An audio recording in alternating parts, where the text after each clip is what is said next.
Today we are going to celebrate the birthday of Mahavira.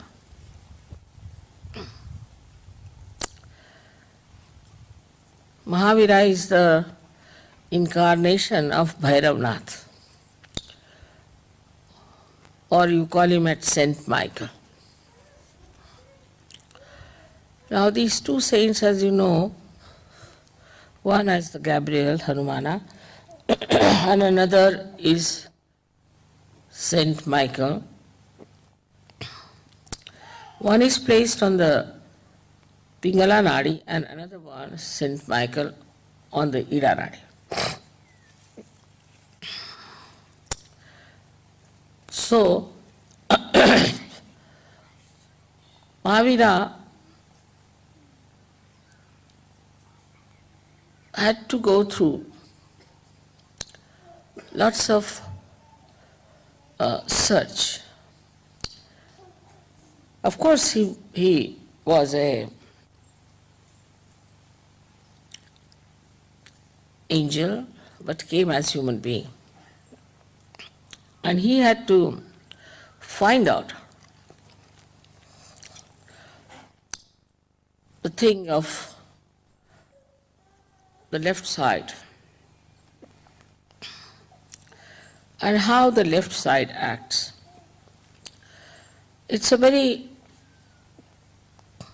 complicated thing, left side. It's much more complicated than right side. On the left side, we have also 7 nadis.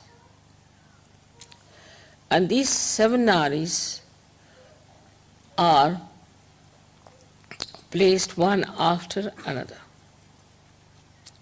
They are described in books and given different names to them. Now these 7 nadis that are on the left side, as you know, they cater to our past. See, for example, every moment becomes a past. Every present becomes a past. Then we have past of this lifetime. And also we have past of our previous lives. Then all the past is built in within us since our creation. So all these psychosomatic diseases, as you know, are only triggered by the entities that appear from the left side. For a person, supposing he is suffering, say, from liver trouble, and suddenly he is attacked from the left side, especially Muladhara, or any left side, left navi. Because Muladhara is the only one that is connected with the left side, Ida Nadi, and the right side, Pingala Nadi, is connected to Sadhisthana. So the problems of Muladhara are really beyond the reach of human beings. And when it is attacked, any one of these chakras on the left-hand side, then psychosomatic diseases occur into human beings. As I have told you many times, now this is the center, this is another center, left and right. They are on top of each other. Using the right side too much goes up to a point and suddenly something happens on the left, triggers. So all diseases, say even diabetes, is due to the psychosomatic effect. A person who is very hard-working, thinks too much, very right-sided, suddenly something happens, maybe also he might inherit that diabetes because of the past, and it triggers, and you get this psychosomatic problem. Now this psychosomatic problem is only cured if you know what's the problem of the left side is. So Mahavira went quite deep onto the left side. Why I said it's difficult, the left side, is because when you start moving on the left side, the movement becomes linear, of course, but it moves downward. While the movement on the right side moves upward. So the movement goes down like that, and then it coils up, forms coils, and you go on moving with it, so you are lost in the coil. But the other one moves upward and the coils are not so many, and because it is upward, it's easy to get out of it. So those people who go to the left, by any chance, by thinking too much about their past, crying about themselves and always complaining, are more difficult than the people on the right side. But the right side people are troublesome to others, while the left side people are troublesome to themselves. That's how this left side was to be found out properly, was done by Mahavira. Of course, he knew also, I think, all about it. So he has mentioned practically in details lots of things that can happen to a person who goes to the left side. He gave the idea of hell. He also described 7 types of hell. I mean, it's so horrible that I don't want to tell you what is hell is. It's horrifyingly cruel, horrifyingly joyless, and horrifyingly so repulsive that you hate yourself when you understand you have committed this mistake, you have committed this path, this sin, and then what is the result? What you get, the punishment part. Mahavira worked it out, everything. He has given in all details what sort of punishment is due to a human being who tries to be left-sided. Also he has given about the person who is right-sided, but not to that extent, because he had to deal with the combination, but mostly with the left side. Now, I have told many people before, and here also I perhaps maybe, that there is a soul that is made out of the causal bodies of all the 5 elements. The causal, say for example, of the earth is fragrance. So this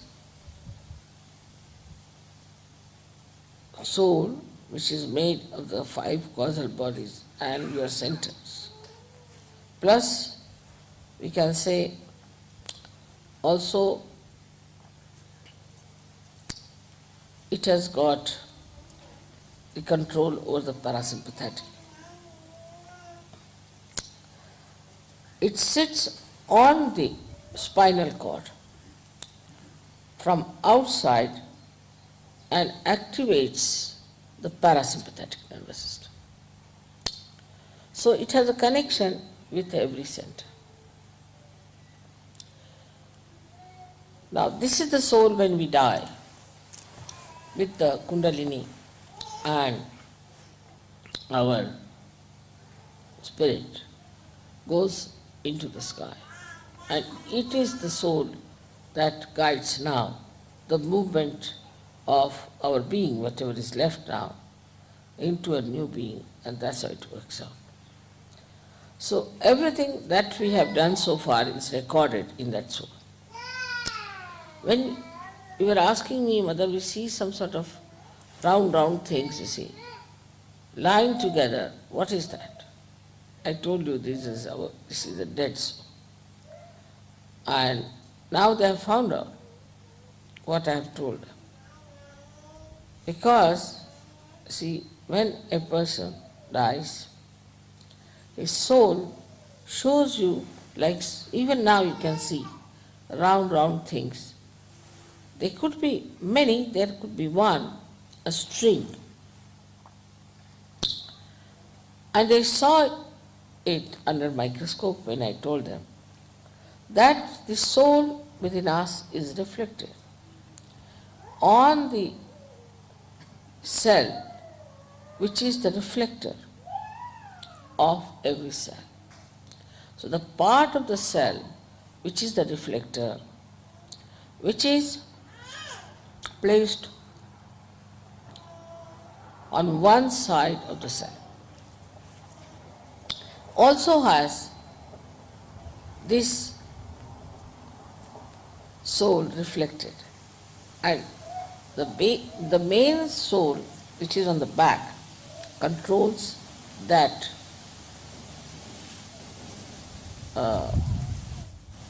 reflected soul which looks after every cell. Now they have found out that there is in that reflector this kind of 7 loops. 7 loops because it sits on the 7 chakras and the Muladhara. Now what he found out that when people die, then some of the souls are born again just after a few days. These people are just very ordinary type of people. That's how we brought in a kind of category. So they are the people who have died, they are of a category, one category, where they exist for a very short time in the collective subconscious, and then they take their rebirth. They are very ordinary people, aimless, useless people. But there are some souls, when they die, they just hang in the air and they are just waiting to find out somebody who will fulfill their desires which are not yet fulfilled. Like there's a drunkard, and a drunkard can join another human being who is living who would like to drink. So once he starts getting this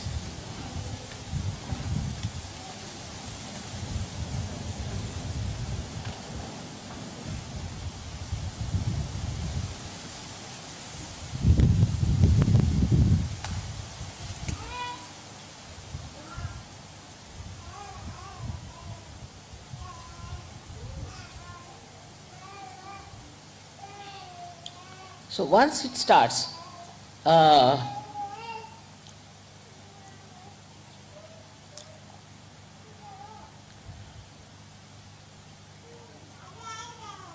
getting into the habit of drinking, some of these souls can just jump on that person. And when they jump on that person, they can make him a real drunkard. I remember of a lady who was a very short, petite person, came from Cuba, in America when I went first. And she told me that she is very sick of herself. Her husband told me that she can take 1 whiskey bottle full, neat sometimes. Looked at her, such a little thing, I said, how can she do it? So I put a bandhan on her and I saw a huge, big Negro standing behind her. So I said, do you know some Negro? Immediately she jumped on me. She said, Mother, you see that one? You see that one? That's the one who drinks, not me. Of course, I cured her, and after that she gave up drinking completely. So, whenever you start getting into a habit in a bad way, you lose complete control of yourself, and a spirit sits on you and it controls you. And when it controls you, you do not know how to get rid of any habit. That's why it's difficult to get rid of habits. Now, in Sahaja Yoga, when the Kundalini rises, what happens? That the spirits, these dead spirits, leave you and you become all right and you give up. That's how it works.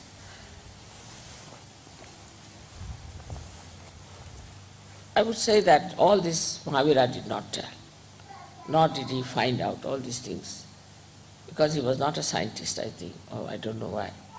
But what he has talked about is the hell. And he has said that if you do this kind of a thing in your lifetime, then what kind of a hell you will get. And he has described the hell in a very, I should say, openly and in a very detailed manner. And it's really horrible to know that a human being who thinks so of himself ultimately will get to that kind of a hell, and some are permanently doomed to be there. But as incarnations take birth, also these devils, some of them who are completely doomed to live in hell, also take their birth. And when they take their birth, they try to trouble us. And they can take birth as you know, as our gurus and things and everything is happening now. You find it how these people are taking their birth and how they are misleading us. How they are using the left swadhisthana, or we can call it the left side, just to immobilize us completely. So when a person is possessed, as you must have seen, a person gets possessed, he cannot feel vibrations. There are all kinds of symptoms about such a person. But in Sahaja Yoga, what do? Is to take the name of Mahavira. Because Mahavira runs all the way on the Idanadi and comes and stays here unto the, we can say, the point which is for our superi. And it sees, controls, works out, cleanses, and does all that is required to put a person right after surgery. So we have to be really very thankful to him for doing this kind of work which is very filthy and dirty, because these people don't mind even sitting in the bathroom, like that we can say, or sitting with everything and meditating. They can do anything. They are very dirty people, absolutely dirty. When they become tantrikas, they try all kinds of dirty things, and with that they actually create a problem between themselves and the god. Say they will go to a temple of a goddess and start misbehaving with a woman there. So the goddess will disappear. And once the goddess disappears in that area, they call all these booths from the left side. So now we have all these souls which are lying, hanging in the air, trying to come back to a conscious thing and to possess someone. Plus we have these masters of the left side who know how to catch hold of these people and put them on somebody, or to remove from them someone and to put somebody else. So it's a continuous process, and this makes a person absolutely mad and good for nothing. Now when we know all this, still we get caught up on the left side. So we do get caught up. That's why I think this Mahavira Jayanti is a very, very great thing for us to observe. Now why was he called Mahavira? Because only a person like him, Veera means a person who is brave, who is chivalrous. Because only